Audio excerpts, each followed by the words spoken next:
Okay, hello and welcome back to the Foot Rundown. We're back here with the match preview. It's live. It is the night before the FA Cup, the playoffs. I wish it was FA Cup. Playoffs semi-final in League One, of course. I don't know why I'm saying FA Cup. I think it's because both these teams have faced the two teams that are in the final of the FA Cup.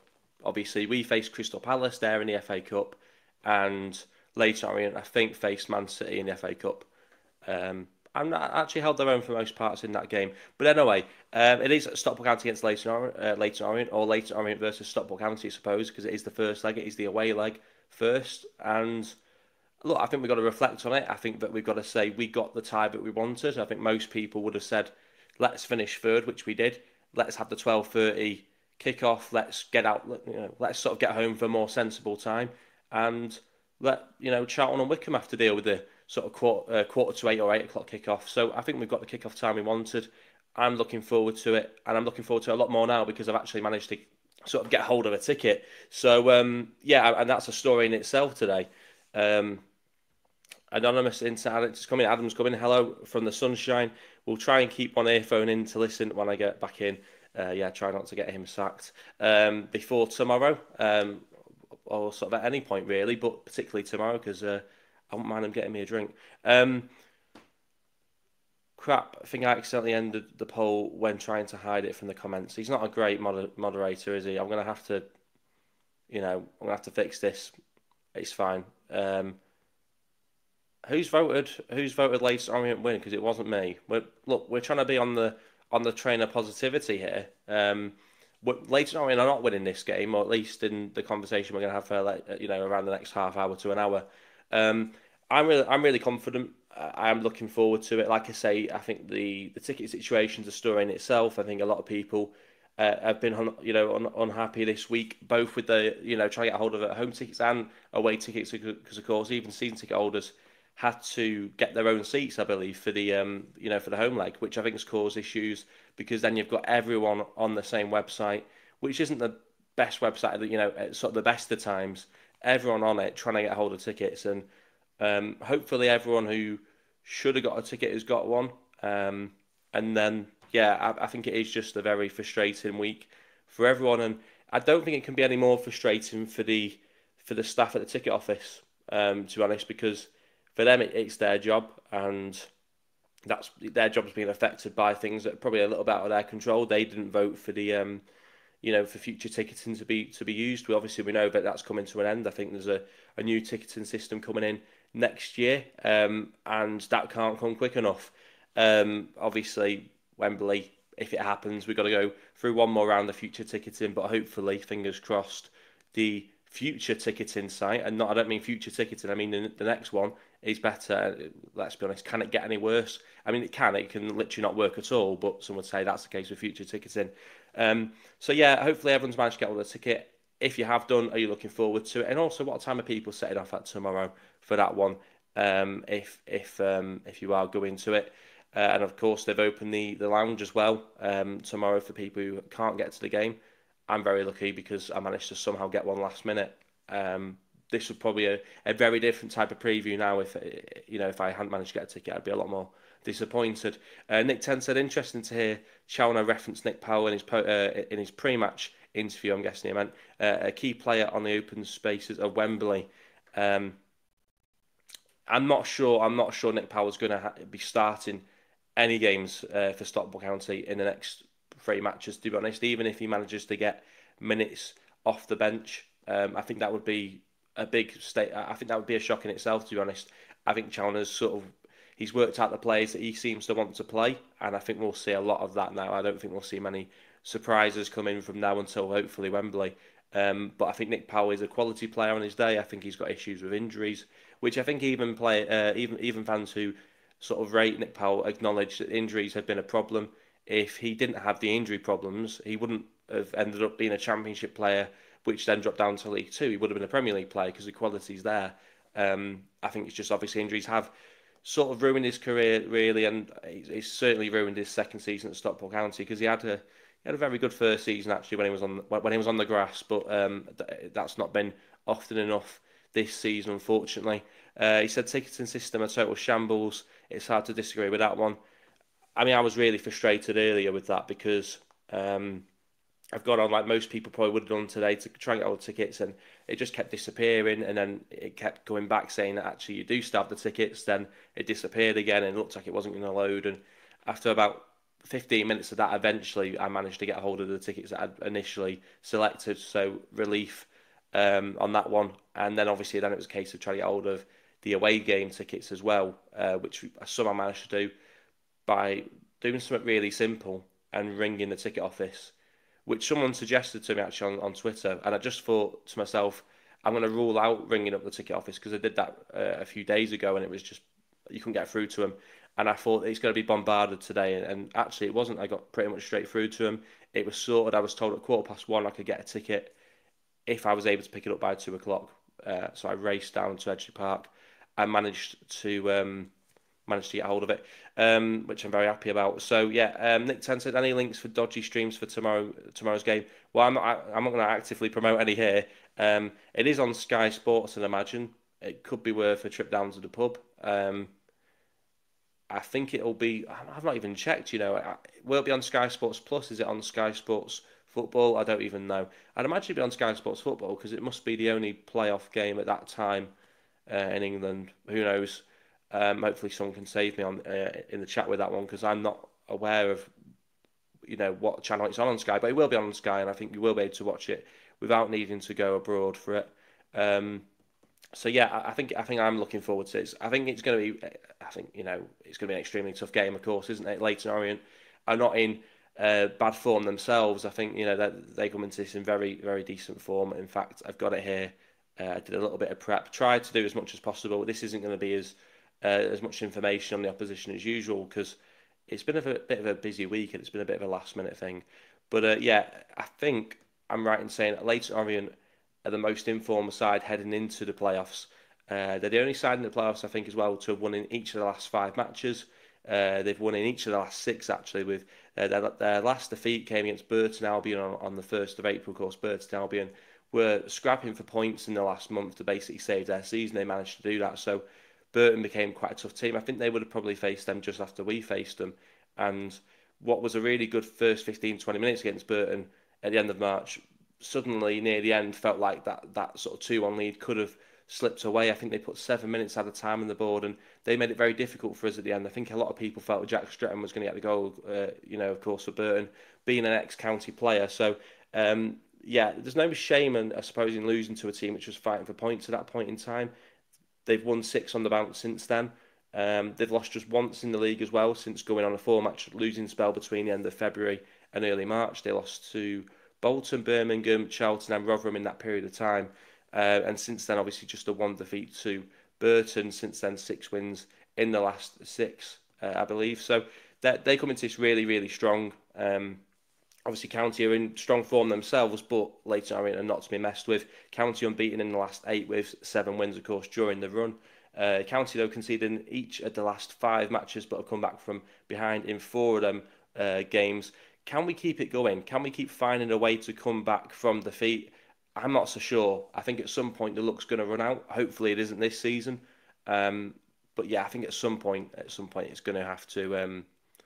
At some point we can't keep going a goal down and hoping that we can turn it around because eventually someone's going to really sort of clock onto that fact and think right when we're going to sort of go a goal up. We're not letting County get back in this game. So I think whether or not it's Leyton Orient in the in the semi-final, whether or not it's Charlton in the final, I do think it will be Charlton in the final. But I don't think anyone should write off Wycombe either because they've also had a great season. Although it has fallen off for them dramatically in the last few months. To think they were sort of second for large spells of the season, it feels, I think for Wycombe they felt disappointed. A lot of their fans cleared off as well, even before they had the end of season awards at the end of their game, I think, last week, which some would say is shocking behaviour, but then I can kind of understand why they would be so frustrated. To have been in such a strong position all season, to have sort of let it go as disappointing as that, they would have had themselves to go up automatically. It's just not gone to plan. And now they've got to go through the playoffs themselves. So yeah, I can kind of see it a little bit. A lot of people would say Wycombe are probably the weakest team in the playoffs now suddenly because those last sort of few defeats in the last few months is crazy. Sort of how quickly football changes. So County Fan 69 said, let's hope the County stay off Corey's back if anything happens, because you bet your bottom dollar they will be. Well, he's had a lot of love from County fans of late, and hopefully that sort of continues. A big turning point. I think the biggest turning point in the game last Saturday was that penalty save from Adai. I know that it was a weak penalty, but it felt like a definitive moment in the game. It felt like a turning point in the game. It felt like that once we'd saved that I think it just everything changed. It's just like, you know what, we've got it here. We've got the momentum behind us. We've got the confidence behind us, and pretty much from that moment on, it seems to click into our favour. Although I think the changes at half time probably helped with that as well. There's no saying that Adai saving that penalty alone doesn't means that we have the comeback that we do without those subs being made. So I think it's a combination of both. It's a combination of Challoner making the changes at half time, along with a moment like that, which really does knock a team's confidence and really gains confidence in the opposition. Nice to see Corey's dad is tuned in. Let's not be arguing for another over Adai. To be fair, let's hope the County. Yeah, I've read that one out. This game feels like got a draw written all over it. 2-2. I mean, I can kind of see that. I think that obviously they beat us quite comfortably in September. I think it was 4-1 at Edgley Park. We won quite narrowly there, thanks to Cal Wootton at the beginning of February. I always think late January, early Feb. It was the 1st of Feb, I think, when Cal Wootton scored. And we started that game really brightly, but we just seemed to... It's like the opposite problem of what we've got now. We started that game strong, and I've got the stats here as well. So in that game against Leyton Orient on the 1st of Feb, we had a total of 10 shots and 5 on target across the whole match. Those 10 shots and 5 on target were all in the first half. So in the second half, we had no attempts on goal whatsoever, and just 23% possession. Very much Wrexham type almost against us. Like, you know, they get the goal early on and then they just sit on that. And I think County were, you know, they got what they needed early on in the game, and that suited us. And at the time as well, the context of it is that when we got that result against Leyton Orient, I think they were on like an unbeaten run. I think it might have been 11 or 12 matches unbeaten, or like a winning streak. So they were really, really strong at that point in time, and we got a win over them, which really sort of knocked them off their perch a little bit, so to speak. So I think that I understand why people say it's got a draw written all over it. And actually, as well, I think I am right in saying that Leyton Orient haven't reached the playoffs since the 2013 to 14 season. That was also a League One playoff season. They beat Peterborough in the semi-final over 2 legs, but they drew the first leg before taking it back to Brisbane Road for the second leg, winning 2-1. I mean, that's pretty much exactly what we're sort of hoping for with us. You know, let's draw in the first leg, really. I mean, let's win, really, but a draw in the first leg would be a good result. Take it back to Edgley Park midweek, Wednesday night. They're not going to get many fans, I wouldn't have thought. You know, sort of that game, sort of last minute, late notice. Hopefully, it's a sellout crowd for County as well on that Wednesday. And that's the moment, you know, that we can be the 12th man in that game. You know, as long as we get a decent result out of this game to come back with. And let's remember as well, Salford, we lost the first leg 1-0. So as long as we keep ourselves in the game, we can't win the tie on tomorrow, but we can certainly find ourselves out of it if we're beaten badly. And I think that's the thing.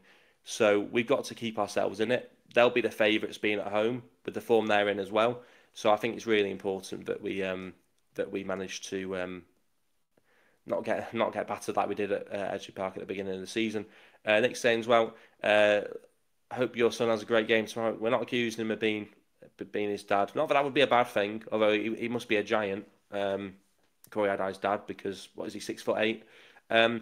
Nick 10 saying Ethan Pye Player of the Year. Yeah, so we do have the end of season awards taking place as we speak, actually. So we will get some of those come in, and I was a bit critical of that at first as well, because I was like, hang on a minute. You're not telling me the players are doing the end of the season awards tonight before a game, but then it's pre-recorded, which makes sense. So Ethan Pye has picked up a few awards. Macaulay Salvam Hales has picked up Community Player of the Year.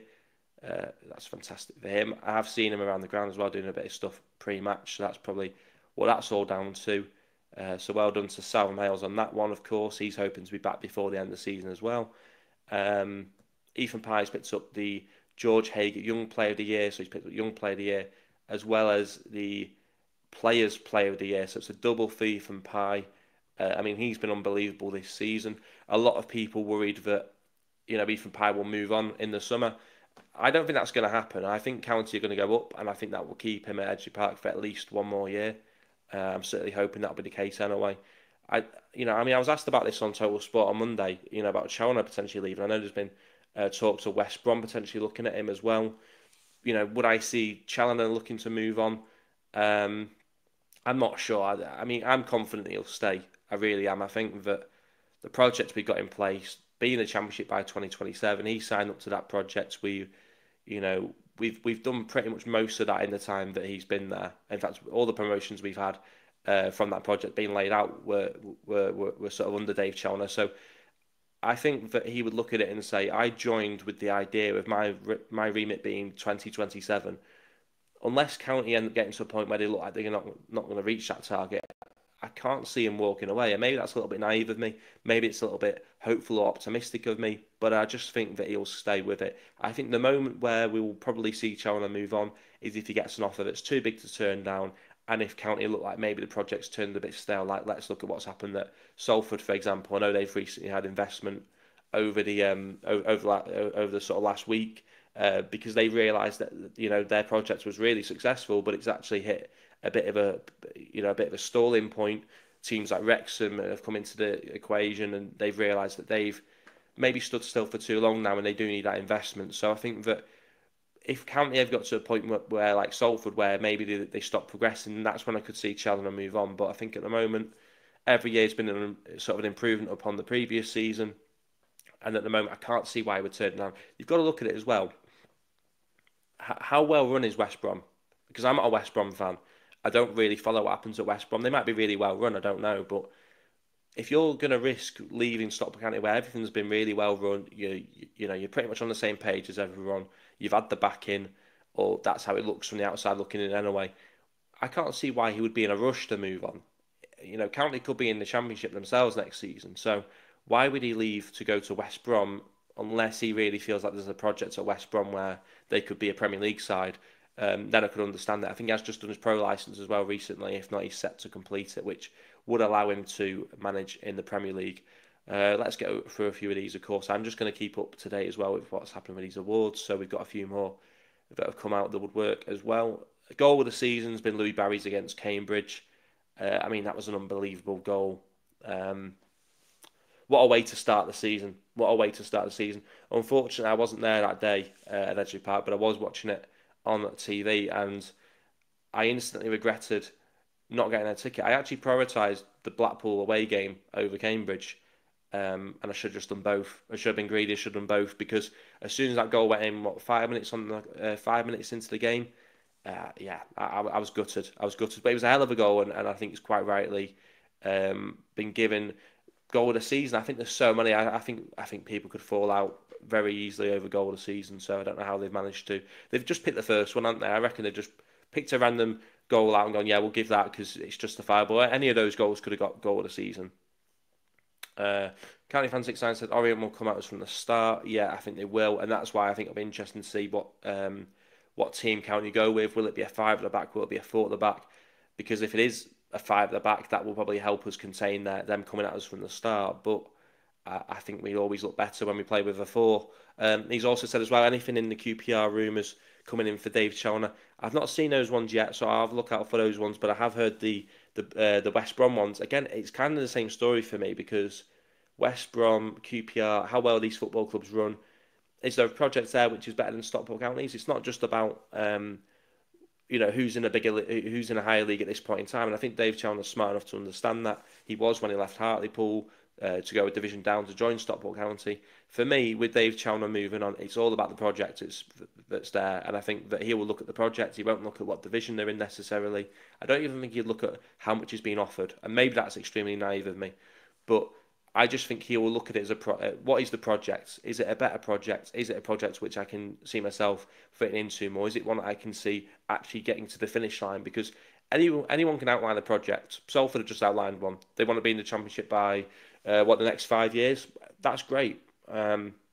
We can all do that. I can say I'm going to, being a millionaire in 5 years, but it's about how realistic do you think that project is? And I think Dave Chalmers will look at it and go, that this project we can't make, but we're so close to accomplish, sort of accomplishing that, and then maybe then when we hit that mark, who knows?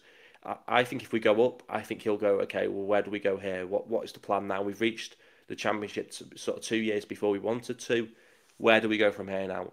Maybe he could move on if we go up to the championship if he's not impressed with what they've got to offer. Maybe if the plan that has been offered isn't ambitious enough, who knows? But at the moment, I can't see him moving on, and I think a lot of the players will stick with him as well. So hopefully, Ethan Pye, Lewis Bate, these kind of players, I'd like to think we've got another year with them at least, particularly Bate as well, because we've only had him 1 year.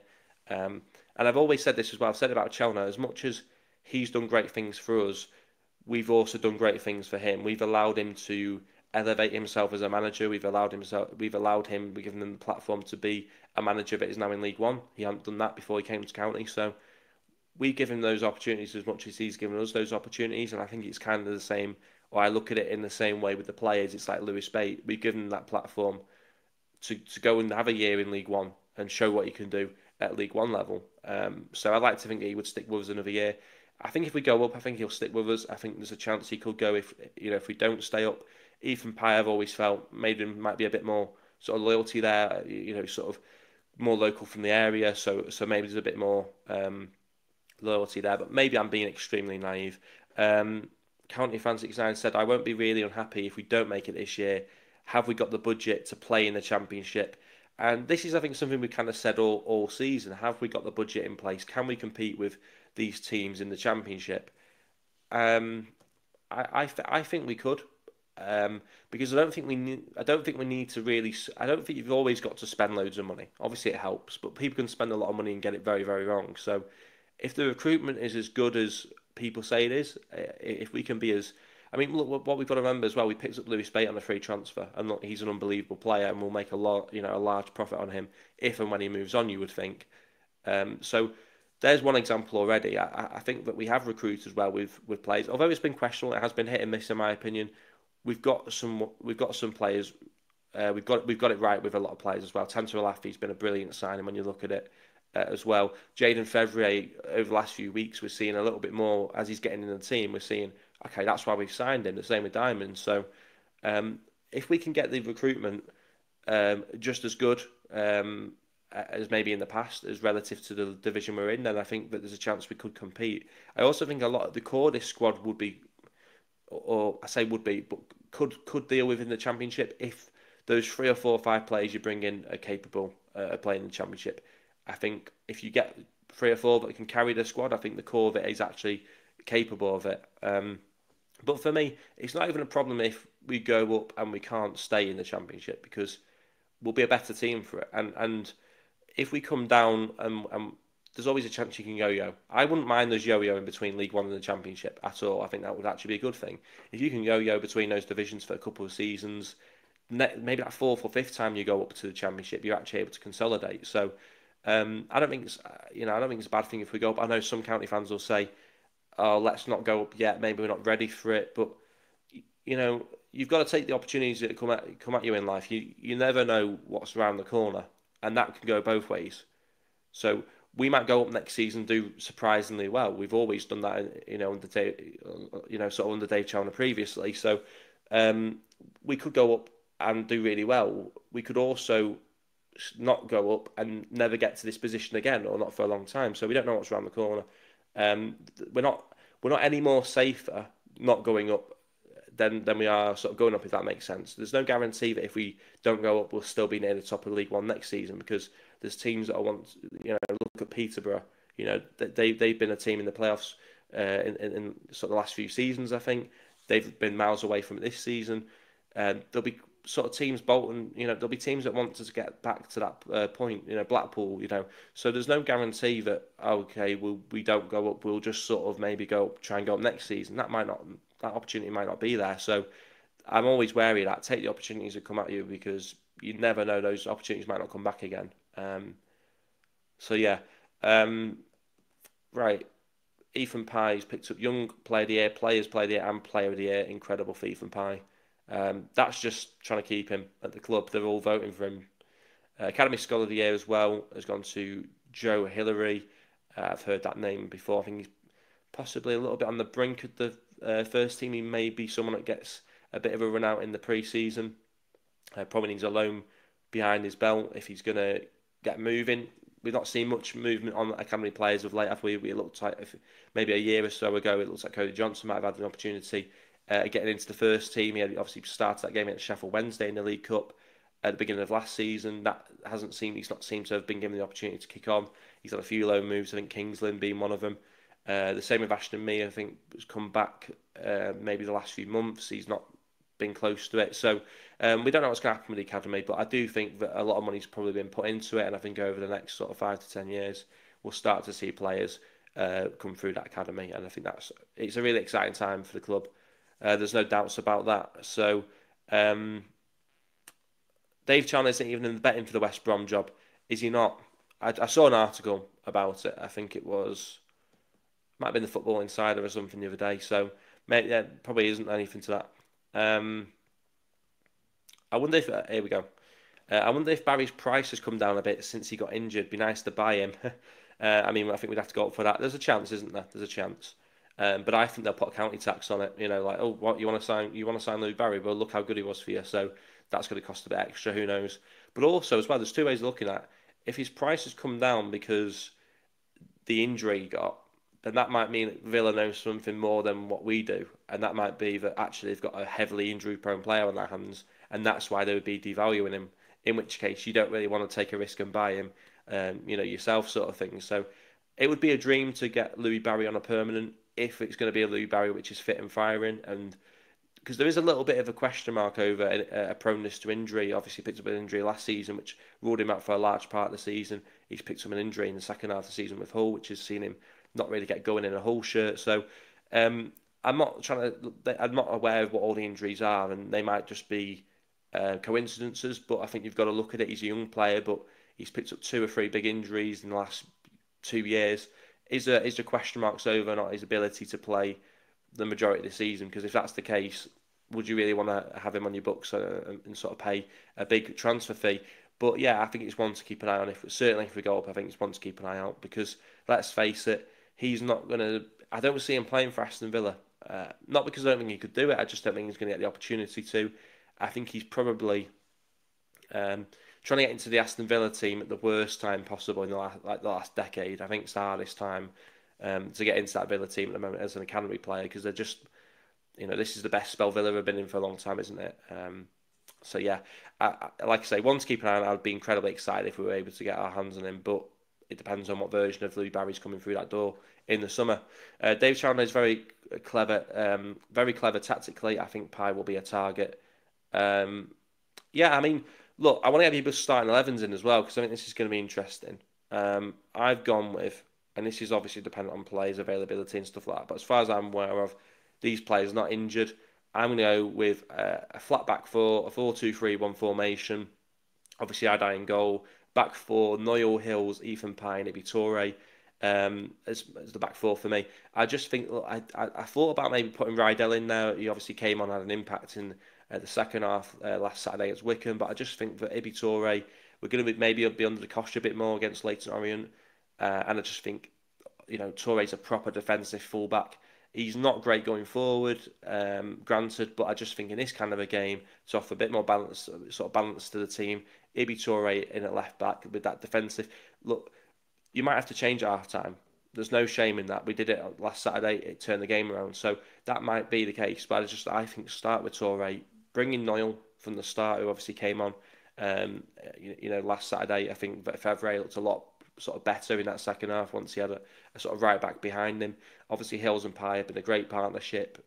It does mean leaving Horsfall on the bench, but big decisions have got to be made. There's also talk that he could be running his contract down as well, I think. So we might have to prepare for life without him. And I just think that at the moment, I actually think that Pye and Hills is the best centre-back partnership you can put together in the club. And I know it's probably built on faulty foundations because Pye could move on in the summer and Hills is only on loan. But at the moment, that's the best back four for me. So I'm interested to get your opinions on that. I've then gone with a 2-man midfield of Norwood and Moxon, of course, with Jayden Fevre on the right, Will Collar behind the striker, Tanto to the left, and a controversial one, I suppose. But after that impact off the bench last Saturday, how can you look past Bononi Brecky Anderson? I'm not too sure. So I would look to go with him. But of course, you look, Cal Wootton, he did get the only goal of the game in the last game against Leyton Orient. It is a big call. So yeah, it'll be interesting to get people's thoughts on what your starting 11 would look like. Fevs will have a great season in 25-26, says County Fan 69. I think he will, but I think it's also dependent on what league we're in, because I think that if we're in League One, I think he'll just take to it like a duck to water. But I think that he's sort of adapted. He's got used to sort of League One this season. I think if we go up, it could be another sort of period of adjustment for him. So I agree. I think he could have a really good season. He's a very exciting player, and I don't know if I want to say this, but is he like the nearest thing we've got to Louis Barry? Maybe not. Maybe Jack Diamond. Who knows? But he's certainly an exciting player to look to sort of have a look out for. Blue Army says Ethan Pye's won 3 awards. Yeah, absolutely fantastic. Luke McDonald's in the chat as well. Ethan Pye, Player of the Season. Yeah, we've gone over that. I think he'll stick with the same side, possibly as well. Yeah, I think there is an argument for that. Although there's 2 ways of looking at it, isn't there? The last few games I think we've conceded first in the last 5 matches. I think he said before. So there's 2 ways of looking at that. Has Chalmers got the starting 11 wrong from the get-go in those last 5 games, or has he just adapted to the situation in game?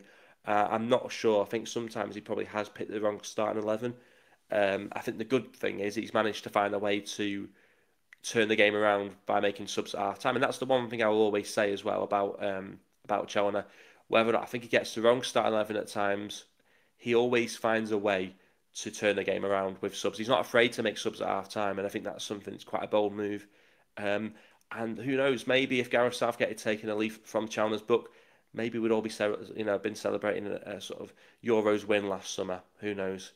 So where am I up to now? Luke said, "How are you doing?" I'm doing well, thanks. I'm very happy to have got my hands on tickets for both games, so I'm very happy with that one.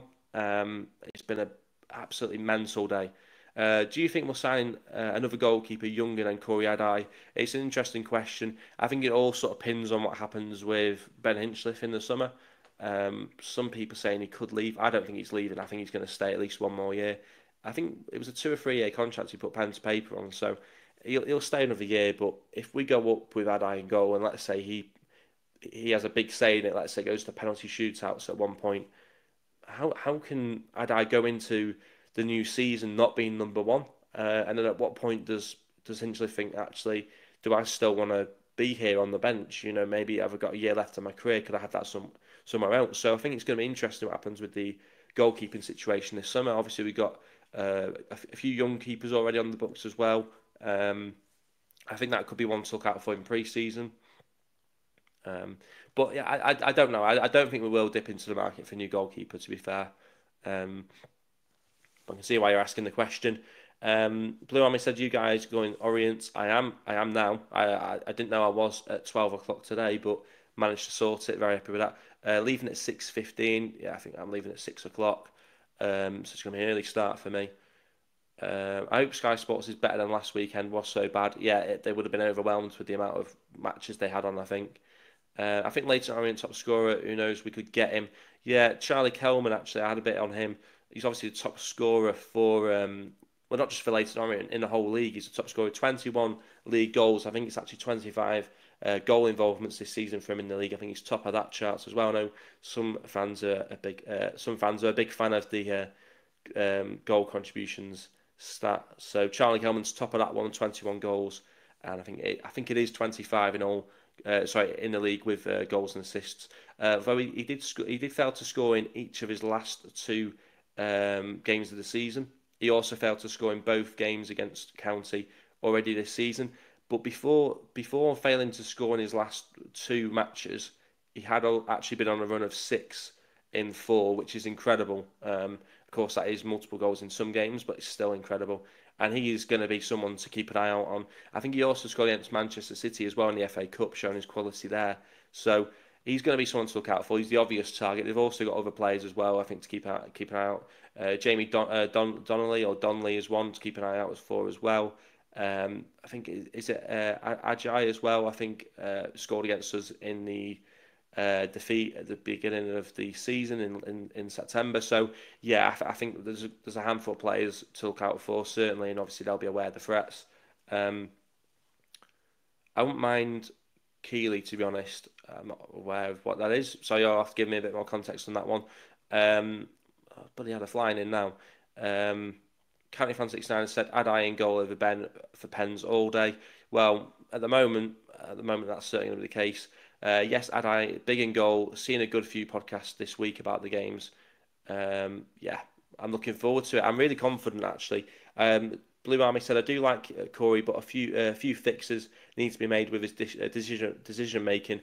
Yeah, look, there can be times where he's sort of caught in two minds, and I think sometimes it's still to do with that understanding with the defence. I think he was unhappy with the left hand side for the first goal a few weeks ago.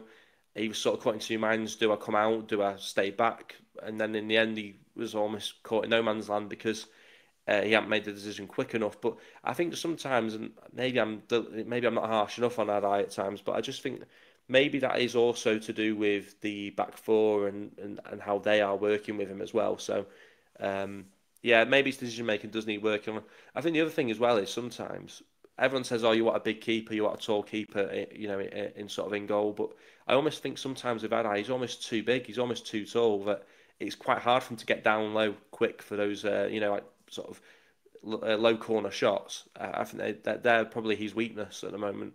And I don't know if there's really too much he can do about that to actually fix it because that's the frame that he is. I don't think he can really change that. Um, Keeley is good, yeah. He's about 21, but then Corey would be on the bench. Oh, so he's a keeper. Right, okay, interesting. Um, Leyton Orient keeper, right, okay, fair enough. You can tell I've not done my research on their squad. I was meant to do a bit more on this, but it's been a really, really busy week. And quite a stressful week actually trying to hold a ticket. So I'm very happy to have done that.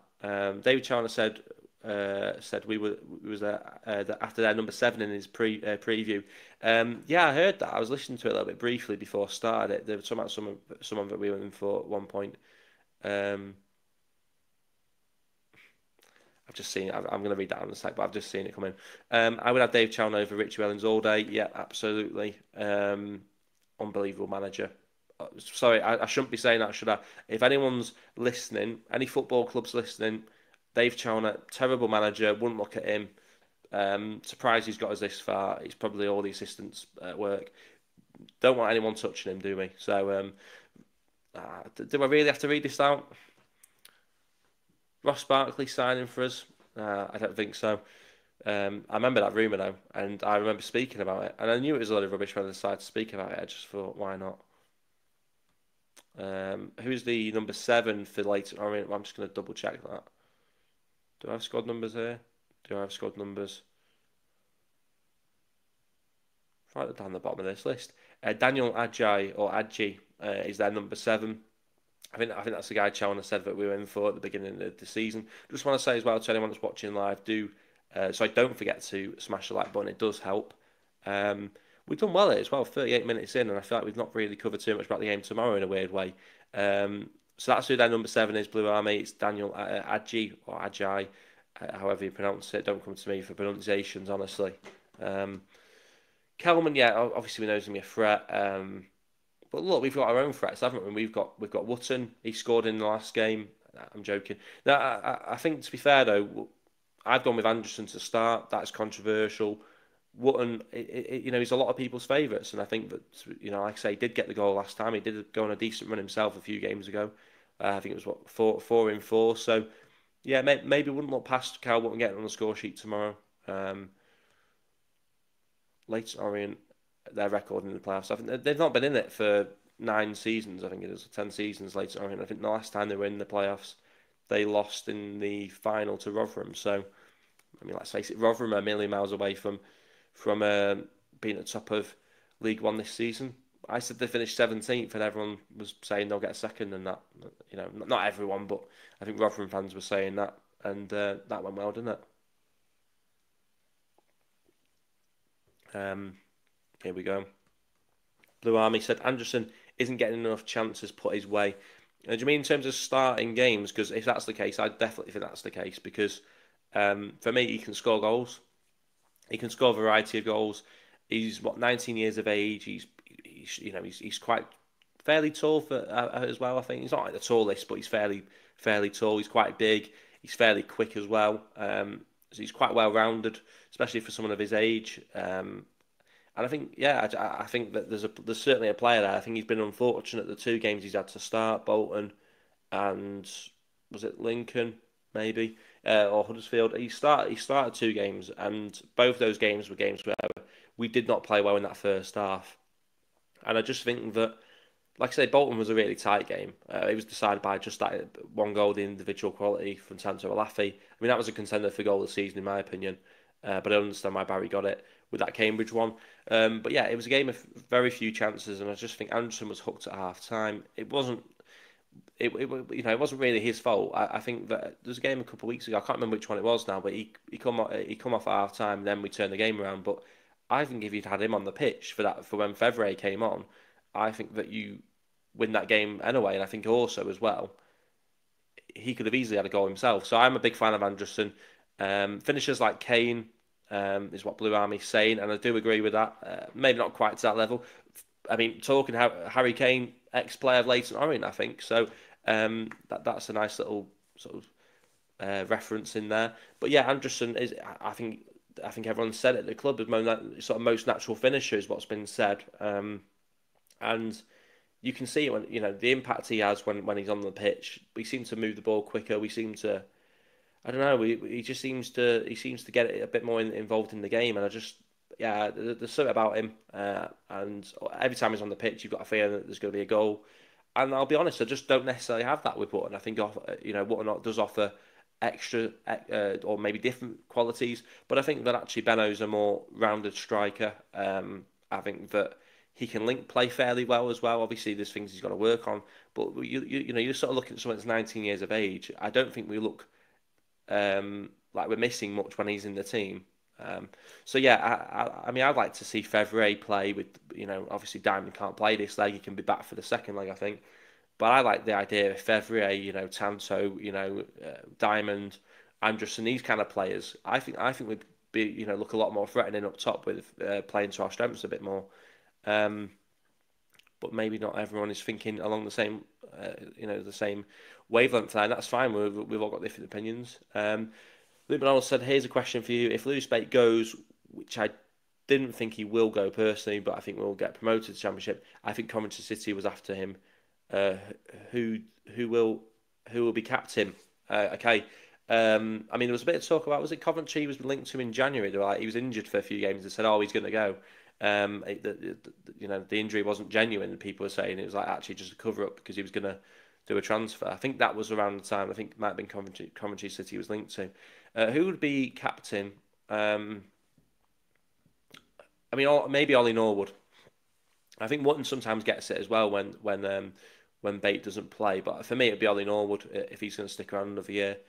I'm not a fan of. To be honest, I wasn't a fan of giving the captain's armband to Lewis Bate anyway at the time. I mean, quite a young player, just come in. How well does he know the club? All that kind of stuff. I much prefer giving it to a sort of more experienced head if possible. And who knows? Maybe if Norwood had come in before Bate, then Norwood would have got it. Or maybe we had to give it Bate to sort of give us the edge in signing him. I always felt that was the case. So I would go with Norwood. I also think Horsfall if he stays.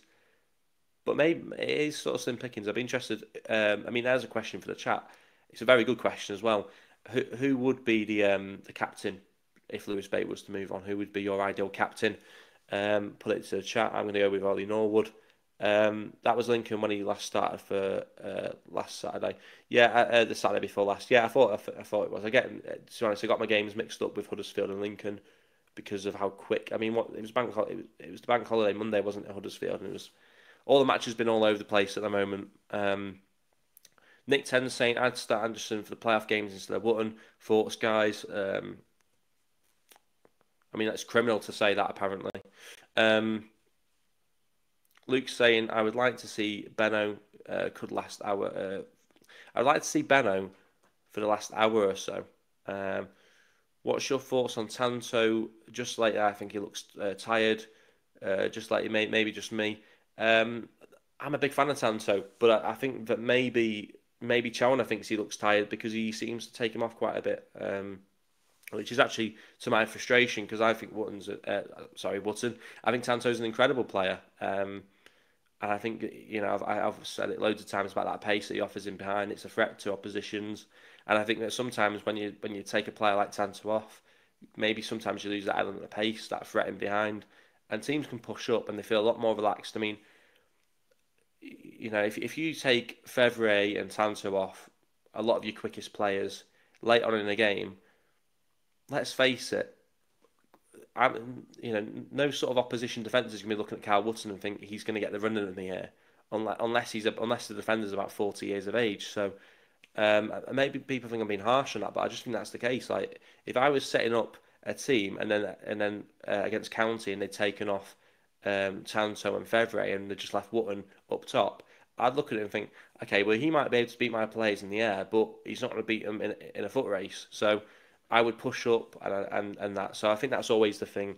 When you've got quick players on the pitch, you can always you always end up leaving the opposition manager having to think a little bit about keeping your players back and being a little bit more defensive. So I think we do lose some of our attacking threat when you take off that pace.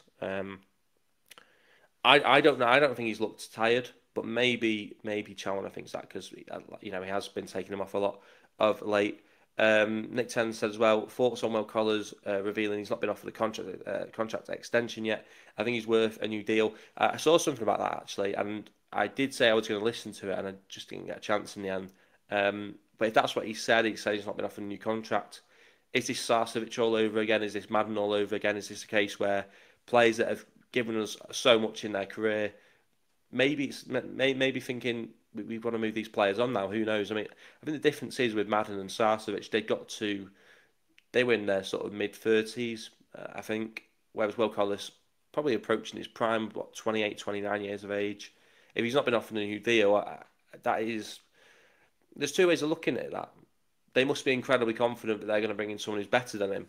And if that's the case, that is exciting. But I think this is the thing, football moves on, doesn't it? And I think that as great as he's been for us, and I think he's a fantastic player, and I think it was a fantastic goal he scored against Wickham last week. I just think that if they're making this decision, we're going to have to back it, aren't we? We're going to have to back it. I didn't like it when Madden moved on. I still felt like he could have done a job for us this season. I still think we've lacked a goal threat by not replacing him this season. And I think if Will Collar was to be let go on a free transfer as well, let's remember, if his contract's not been extended, then I think some people will turn around mid-season next season and say we shouldn't have let Will Collar go. It's all about no one's irreplaceable, but you've got to be able to replace them well if you're going to let them go. And I think that's the thing with Will Collar. That's the case with anyone. If you let Tanto go, you've got to replace him with someone better. There's always someone better in life, but it's whether or not you can get those players. I say there's always someone better in life. I mean, in football. I get myself in trouble if I said that, but you know what I'm saying. Panini said, heard from my sources that Tanto is going in the summer. Well, your sources are ketchup. Let's be honest. I know that's not happening, and I know that you don't have any sources because I know you personally. He's not going. He's not going in the summer. I really don't think so. Like I say, but then again, I suppose Will Collar might be moving on in the summer if he's saying he's not been offered the contract. I think it's weird players openly coming out and saying that they've not been offered a contract. Is that a new trend? Is that a new thing that players feel like they can publicly, they back themselves publicly to come out and say, actually, I've not been offered a new deal. I know it's slightly different, but we've seen similar things happen with Kevin De Bruyne at City recently, where he's come out and said, well, actually, I wasn't offered a new deal. It almost sort of puts the shift onto the club, doesn't it? Like, well, don't blame me, blame the club. They've not given me a deal. And let's face it, as much as people rate Will Collar, if he was let go of and someone else better came in, people would move on. Because I mean that's just football, isn't it? It's like if we'd replaced Madden, I think that and even to an extent, even without replacing him, we've moved on, haven't we? He's moved on, we've moved on. Football's always ongoing. It's always moving forward, and we can't afford to sort of dwell on these things, I suppose, too much, even though I'm going to be a hypocrite in the summer, because if big players do go, I will be disappointed. Luke McDonald said Will Collett is happy. He said to BBC Radio Manchester he's leaving a newborn in the summer. I think him and his girlfriend are happy. If that's the case, again, I should have listened to it. I was meant to listen to it, in all fairness. Got to hold my hands up. I just didn't manage to find the time to do that. But I will give it a listen to afterwards. Like I say, been a brilliant player. Signed under Simon Rusk as well, I think, from their connection at Brighton. But he's been a bit, he's been a breath of fresh air from when he came in, and he's been a brilliant player. And it would be a shame to see him go. But like I say, if he does go, I'm sure that we'll have confidence to bring in other players, and that in itself is exciting. To be honest, but if he does go, what is it we are moving forward as well? I think, but if he does it is what we are moving forward as well. I think what you're trying to say there is, if he does move on, the club will be. It's because the club is moving forward and they're going places, which I think is a positive. If County feel like they're going backwards, then we're not going to let a player, like a player like Collar go. But if we feel like we're moving forward, we're progressing, then we might look at it and go, actually, we can get a player that might be a better player for us going forward as a football club than Collar. And Nick Sen said perhaps the club are requesting Collar changes barbers. Is that to do with the mullet he had at some point in this season? Look, let's face it. Maybe they've refused to pay for his barbers, and maybe that's why he's gone. Players do sometimes leave football clubs for the strangest of reasons. And sometimes they sign for clubs for the strangest of reasons as well. Luke McDonald said, "What do you think the score will be tomorrow?" I'm going with 3-1 County. I'm really confident. I really am. And I share that optimism. I'm really confident. You're asking me what my score prediction is. I'll be honest, I've spent all week thinking and praying and trying to find a way to get hold of tickets. So I've not even thought about how I think the actual game is going to go, which is incredible. But if I'm just going on the fly here, I think County. I don't see us losing the game. I don't see us losing the game. I think it'll be a score draw, or County might edge it with a 2-1 County win. So I'm thinking 1-1 or 2-1. I'm allowed to have two, or is that sitting on the fence? You know what? I'm going to go with a 2-1 County win tomorrow. Taking it back to Edgy Park, where we go and win 2-1 again. And it's unbelievable scenes at Edgy Park as we're on our way to Wembley. I think that's how it'll go. I'm just really confident. Like I said, I think we are going to be in the Championship. It's not a question of if for me, and I'm happy to be wrong. Like if we don't make it to Wembley, or if we make it to Wembley and then we don't get over the line like we did a few years ago, then it'll be one of those. It'll be really frustrating. It'll be a disappointing day. But you'll look at it and go, okay, well, let's go again. I know I've said that opportunity might not come again. It might not, but we've certainly not left ourselves in any reason to doubt why we couldn't do something similar, if not greater, next season. I know a lot of people will look at it and say, well, for a lot of people, this feels like the year before the year that we go up. A lot of people look at the League Two seasons, the 22-23 season being we kind of got playoffs and did better than we thought we would do. But then the next year we went and won the title. And I think a lot of people have this same feeling that it'll happen again. Like, oh, well, this is just the year before the year. Like, we'll get the playoffs. But next season we're going to go up and we're going to win and we're going to do it properly. And I'm just like, I'm not sure it always works like that. Luke McDonald said, I've just read that one out. He has come back though. He said, I would take 2-1. You can have 2 if you want to. Get to Edgy Park, rocking. Who's going on the pitch if we get to Wembley? Look, in terms of pitch invasions, I'm always one of them.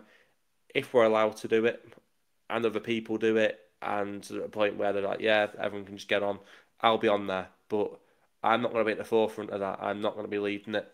If they don't want people on the pitch, I'm going to be boring and sensible and say, you know what, I'm not getting on the pitch. But if people want to get on like they did at Salford a couple of years ago, and that was unbelievable, I will probably find myself on there at some point. It's always great, isn't it? I know people can say it's embarrassing. I saw something about Bradford. Bradford finished third, gave them automatic promotion. There was a pitch invasion there. People said it was embarrassing, but it's your club doing well. And I think you've got to celebrate those moments because they can be gone in an instant, can't they? And I think that's the thing. So County fans know that more than anything about how make the most out of the good times, because the bad times can be really, really bad, and sometimes you might face, you might be left in a position where you don't even know if you're going to have a football club. So, yeah, I think you've got to make the most out of these moments, 100%. Just mind me now outside my drink. We have to remember Bolton, Wigan, Blackpool, Huddersfield will be better next season. That's what I said before. I think all these teams that would like to think they would be there or thereabouts, they'll want to be there. And you just made another really good point just before I was going to say it as well. We have Plymouth and Cardiff in Sky Bet one next season as well. Yeah, so we've got some big teams dropping down as well. So no one's going to be sitting down and taking it from us and saying, you know what, yeah, you were brilliant in your first season. We're just going to let you get playoffs again or finish in the automatics again. No, these teams, we've got to expect they're going to give us strong competition. The teams that have maybe underperformed this season, the teams that are coming down from the Championship, who knows? Maybe there's teams coming up from League Two that might challenge us as well, as we have done teams in League One this season. So we've got to, we're not the only team that's progressing or doing well. Bradford getting up as well, that's huge for them. Some other teams as well. Yeah, so I'm looking forward. I mean, look, if we don't go up, I'm dreading Plymouth and Cardiff. If we do go up, I'm looking forward to Sunderland. Actually, is one I'm looking forward to. For some reason, I don't think they're going to do it. So, yeah, and that's an example of a team that thought they would have been out of League One sooner than they managed, and also a club that I think thought they would be out of the Championship sooner than they managed to this point. So that's what I'm saying about take the opportunities when they come, because you never know when they'll come around. Yes, I agree about the pitch. I sit main stand, I see what happens.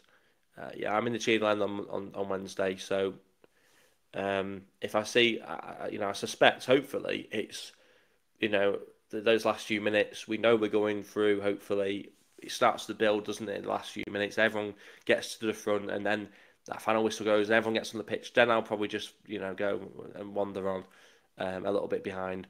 But I certainly won't be one of those running on, get me on the pitch straight away sort of thing. That's just not how I am. Also, I'm probably probably end up being too far back for everyone. On Luton as well with their whole other ground. Yeah, I mean it's changed now, isn't it? You don't find yourself in someone's back garden apparently now, but who knows? I mean, look, I'd be excited to do them, but I don't think you can have. I mean, we're the real Hatters. Let's remember that as well. So I don't think they really want to mix with us too much. I think Plymouth will win the league. Will win League One, and I think Cardiff will get second. I think is what you're saying there. Everyone said this about Birmingham and Huddersfield, didn't they? Oh, Birmingham will storm it. Well, that was right. Let's be fair. But Huddersfield, a lot of people had for second. I think I had them for second. And where did they finish in the end? What, 10th in the league? So it's just it's so unpredictable, these leagues. At some point in the next few weeks, I'll be going over my League One predictions that I gave at the beginning of the season. Some are going to be bloody awful, because I think I'd read in the relegation zone and everything because of what was going on with their club at the time, and I thought that we get a few points deductions and stuff like that. So yeah, well, it's so hard to predict these kind of leagues, and no one's going to get it right. And if they do, it's pure luck. It's not from knowing, because no one knows. Luke said, I haven't been on the pitch since Halifax. That was a great day. Yeah, I remember that one. That was a good one. But the Salford one was a great one as well, obviously. That went to penalties, and it was nail-biting. And yeah, it's just a shame we couldn't win on penalties in the final. But yeah, I think I've been on the county pitch a few times now, when it's been allowed, of course. But yeah, it'd be unbelievable scenes. I really think we're going to get there. I'm hoping so anyway, because I spent ages trying to get all the tickets today, and I think it'd be really disappointing if tomorrow we turned up and the players didn't turn up. I'm confident they will, but I do think we'll go goal behind first. I just think we're going to follow that theme of late. I think we will go goal down first.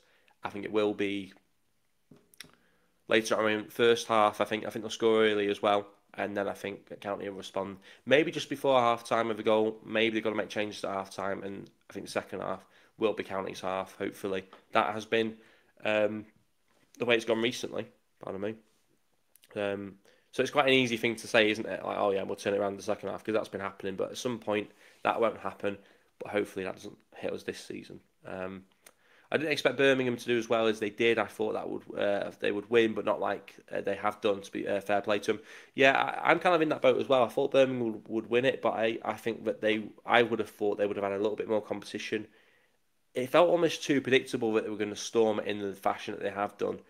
Um, but they have managed that, and fair play to them for that.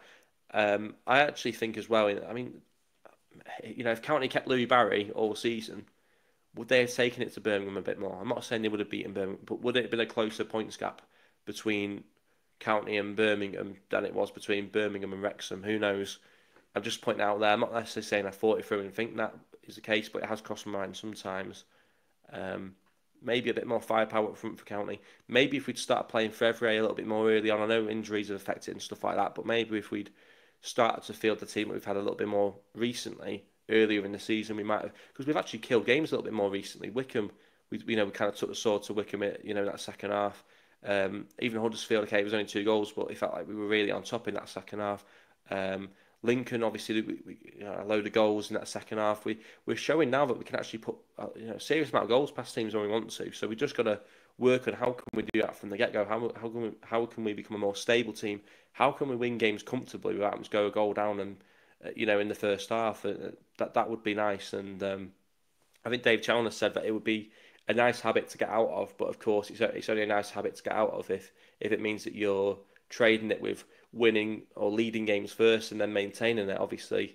So yeah, like I say, I'm confident tomorrow. I'm looking forward to it. It's been an absolute, mental week trying to get all the tickets. At 12:30 today, I didn't think I was getting tickets for either games, to be honest, and come away with it. And I've got tickets for the home game and the away game. I'm gonna have to be up stupidly early tomorrow, but I'm just happy to be doing it, to be honest. And we will be, of course, bringing the match vlog to you for both of those games, and hopefully a third one in the fire as well with that one at Wembley, which hopefully we'll be making our way to in a few weeks from now. But yeah, look, this has been great. I'm very confident. But both teams will be, and both teams are going to come into it, in fantastic form. And it's not like the two teams on the other side of the draw, particularly, weak opposition either in Charlton and Wickham. So it'd be very interesting to see. I might just make it home in time actually before the Wickham Charlton semi-final. Maybe that's been a little bit optimistic, to be fair, to be back from Leyton Orient in that time. But who knows? We will, of course, be trying to get the match vlog out as soon as I get back home. I don't know what time I'm going to get home at tomorrow, but as soon as I get back, I'll be trying to work on it. It should be out early hours Sunday morning. So I'm looking forward to it. And it's just been brilliant to be part of it. I've done as many games as I could do this season, and hopefully we can end it in fantastic fashion as well. Just ordered my program for tomorrow, for tomorrow's game. 80 page for £5, fair enough. Programming prices have gone up. I used to get them. I've stopped getting them, to be fair. I just keep match tickets now. Otherwise, the house would just be filled with stuff and I won't have any room for them. How many do you think we'll get to Wembley? How many did we take last time? I think it was around 15,000 last time, maybe just over 15,000. So I think that Charlton will probably get 35,000 maybe if they go to Wembley. If it's Wickham, not so much, because as we found on last Saturday, a bit like some teams local to Stockport County even, they can't fill the ground. So yeah, I think that Wickham will take probably, I think Charlton will take probably 35,000 if they get there. I think County could probably take maybe just over 20,000 at a push. I'd like to think, put it this way, I'd like to think anyone who wants a ticket for the final, should we get there, should be able to get their hands on a ticket. That's the way I would look at it. Come on, Wickham, LOL against Charlton. Yeah, I mean, who would you rather face? Everyone's saying I don't want to face Charlton, but if Wickham end up beating Charlton, then do you want to face the team that's just beat the team that you didn't want to face? I don't think any team's going to be a walk in the park. I would have rather have had Reading than Leyton Orient, to be fair. I think Leyton Orient could be a really tough test. But obviously they got over the line and Reading didn't. So, yeah, it's just going to be it's going to be a crazy few weeks. Looking forward to it tomorrow, despite the early start. Not looking forward to that one as much. 2-1 County win I'm going to go with. Bring it back to Edgy Park. We'll be there for that one as well on Wednesday, of course. I don't know when the vlog will go out for that one, but at some point, hopefully, maybe Thursday morning or something, I'll figure it out. And then, obviously, then we've got to look forward to Wembley. We're going to have previews as well. I think I'll be doing the preview for the next game, for the second leg probably on Monday. We're gonna have a few. We're gonna have loads of stuff as well. We're gonna be talking loads throughout the summer over county. So the county chat doesn't end once the season ends. Obviously, players will come in, players will go out. We've got the retain list, which will come out as well in the next few weeks, a couple of weeks after the hopefully playoff final. So there's loads to look forward to. Like I say, it's not going to stop here on this channel with the summer coming ahead. I want to say as we approach the summer, better way of putting it. Luke McDonald's put, thanks very much for the vlogs this season. I appreciate it a lot. I can't get to a lot of away games, so I appreciate you doing it. Thanks very much for that. Really appreciate that comment, actually. Big thanks to that. I'm glad that people do appreciate it. A lot of work goes into it, but I do enjoy doing it, and it's been a joy this season. Don't get me wrong. Sometimes you come back and you just want to chill, but the fact that it's important for some people as well, and it gives them the opportunity to capture the atmosphere, especially on away games. And some people don't live in Stockport anymore, so they get to sort of experience what it's like to be at the home games now through that. So yeah, it's been great, and I have looked for, I do enjoy doing it. I'm glad that people do appreciate it. And like I say, we'll have the one out tomorrow night. We've got the one on Wednesday, hopefully one at Wembley as well, but loads of stuff coming up over the summer as well. So it's not going to end, even though the season is coming to an end. It's the most exciting time of the season, but it's also, in a way, the saddest, because you're coming to the end of it. It's a bit like Christmas. It's like everyone looks forward to Christmas, but then it gets to that one day and then it's over. It's a bit like what's the phrase I'm looking for? It's like all that hype, isn't it? And then it's just like it's gone. And I think that's kind of anticlimax, and that's sometimes that I can feel. Even if you get the result you want, it can be a bit of an anticlimax, because like, oh, this is great, we're up, but then it's like no football for weeks, and there's not even the Euros this year, is it? A World Cup, so we'll probably all be getting withdrawal symptoms from football, that's for sure. Club World Cup doesn't interest me, but who knows? If they get desperate enough, I might end up watching some of that. But yeah, like I say, big few weeks coming up for Stockport County. I'm confident tomorrow I'm going to go with 2-1 County win. I'm confident over 2 legs. County are going to find themselves in that playoff final. I'm 100% sure of that. And I'm also confident that we're going to find ourselves winning at Wembley and righting the wrongs, I suppose, from a few years ago. So thanks to everyone else tuned in live. If you are watching afterwards, get your thoughts as well. Do like the video, subscribe if you are new, and we'll be back with the vlog tomorrow night. But hopefully, Stockport County have done the job. Thanks very much for watching.